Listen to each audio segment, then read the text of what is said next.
Oi, estamos entrevistando uma menina chamada Duda. Uma menina que não sei o nome dela, eu acho que é Duda. Qual é o seu nome? Maria Eduarda. Quantos anos você tem? 12. 2 anos? Ah, você mora onde?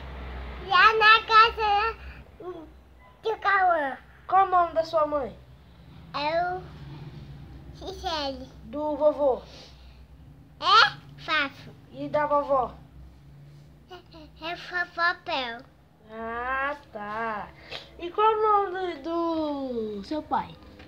É Patite. Ah, tá. Calma aí, vou dar um pause e já volto. Vai. Ei, menina! Como é seu nome? É Maria Eduarda. Que nome lindo! Você tem namorado? Não, eu vou comprar. Aonde você vai comprar um namorado? Lá no terminal. Quanto que você vai pagar pelo seu namorado? Agora. Quantos reais? 2 reais? 1. 1 real? No namorado? Mas você pode namorar? Pode. Pode não, você é criança. Não sou, eu sou a menina cante. Mas você é pequenininha, não pode namorar não. Não, é cante. Você vai namorar? Sua mãe vai deixar?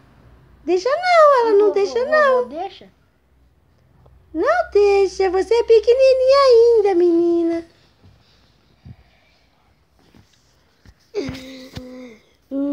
Você vai namorar mesmo? Não,